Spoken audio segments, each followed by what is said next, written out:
UP में मौसम की बिगड़ती स्थिति। आईएमडी के अनुसार उत्तर प्रदेश के कई हिस्सों में 28 से 30 जनवरी को वर्षा, तेज हवाएं और गरज चमक के साथ मौसम खराब रहने का अलर्ट जारी है। यूपीटेक्स 2026 में उद्योगों के लिए बड़ा अवसर। यूपी इंटरनेशनल ट्रेड एक्सपो में 425 करोड़ रुपए के व्यापार पूछताछ और युवाओं के कौशल विकास पर फोकस किया गया। यूपी विधानसभा चुनाव 2027 की तैयारियां शुरू।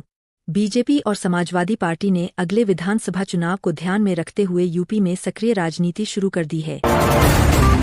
सिद्धार्थनगर महोत्सव का शुभारंभ। मुख्यमंत्री योगी आदित्यनाथ ने सिद्धार्थनगर महोत्सव का उद्घाटन किया। यह आयोजन 1 फरवरी तक चलेगा। यूपी में सियासी बदलाव की खबरें। मुस्लिम सियासत में बदलाव और कुछ नेताओं के बीच नजदीकियां बढ़ने की खबरें सामने आई है। यूपी मौसम में बारिश की चेतावनी। पश्चिमी और पूर्वी यूपी के कई जिलों में मध्यम से भारी बारिश और 40 से 50 किलोमीटर प्रति घंटा तेज हवाओं का अलर्ट है। यूपीएसएसएससी लेखपाल भर्ती अंतिम तारीख आज। यूपीएसएसएससी लेखपाल भर्ती 2026 के लिए ऑनलाइन आवेदन प्रक्रिया आज 28 जनवरी को समाप्त हो रही है। यूपी में ट्रेन युवाओं को रोजगार का अवसर। सरकार उद्योगों को प्रशिक्षण देकर 80% रोजगार देने पर लागत की रिफंड देने की योजना दे रही है। गोरखपुर में किशोरी ने आत्मघात प्रयास किया। गोरखपुर में एक किशोरी ने खुद पर पेट्रोल छिड़ककर आत्मघात प्रयास किया। इलाज जारी है। वाराणसी में विकास प्रोजेक्ट्स पर जोर। मुख्यमंत्री ने कहा कि यूपी बिमरू स्थिति से विकास की ओर बढ़ रहा है और बड़े प्रोजेक्ट्स की शुरुआत हुई है। यूपी में वोटर लिस्ट अपडेट हो रहा है। वोटर नामांकन में लगभग 18.7% वोटर्स अनकलेक्टेबल श्रेणी में है। अंतिम लिस्ट फरवरी में जारी होगी। केंद्रीय बजट सत्र आज शुरू। संसद का बजट सत्र 28 जनवरी से शुरू हो रहा है, जिसमें वित्त मंत्री 1 फरवरी को बजट पेश करेंगी। मौसम विभाग ने आईएमडी अलर्ट जारी किया। आईएमडी ने नॉर्थ इंडिया सहित यूपी के लिए वर्षा, ओले और तूफान के साथ मौसम चेतावनी जारी की है। मौसम विभाग का 28 जनवरी का पूर्वानुमान। लखनऊ, मेरठ और नोएडा सहित कई शहरों में बारिश और तेज हवा की संभावना जताई जा रही है।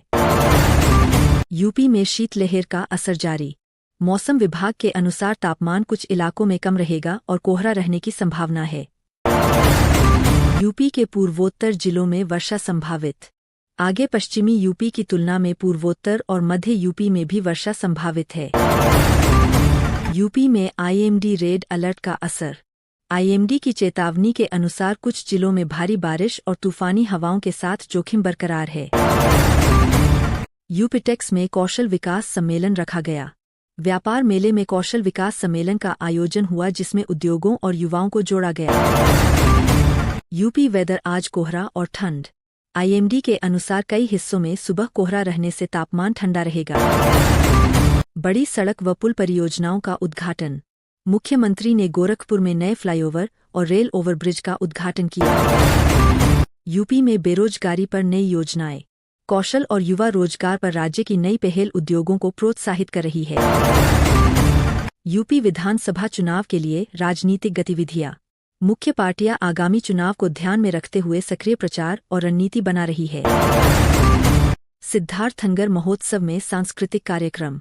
महोत्सव में सांस्कृतिक कार्यक्रम और आयोजन जनमानस को आकर्षित कर रहे हैं। यूपी वेदर, ओले पड़ने का खतरा। मौसम खिड़की के अनुसार कुछ क्षेत्रों में ओले गिरने की भी संभावना जताई गई है। यूपी टॉप न्यूज में सियासी बदलाव पर ध्यान। अलग अलग जिलों में सियासी समीकरण बदलते दिखाई दे रहे हैं। यूपी में रोजगार और कौशल पर जोर। यूपी एसडीएम के कार्यक्रम में कौशल, रोजगार और संबंधित प्रशिक्षण पर चर्चा हुई। आईएमडी रेड अलर्ट, तेज हवाएं और बारिश। रेड अलर्ट के अनुसार लखनऊ और अन्य शहरों में वायु गति तेज रहने की चेतावनी। यूपी का मौसम अगले 2 दिनों तक बदल सकता है। मौसम विभाग का पूर्वानुमान 29 जनवरी तक वर्षा की गतिविधियां जारी रहने का संकेत देता है। यूपी में राजनीतिक पार्टियों की हलचल तेज। राजनीतिक दल आगामी विधानसभा चुनाव को लेकर स्थिर रणनीति बना रहे हैं। यूपी सियासत, मौसम और जीवन के मुद्दों को कवर करती खबरें। आज की यूपी ताजा खबरें सामाजिक, मौसम, रोजगार, राजनीति और स्थानीय जीवन से जुड़ी है।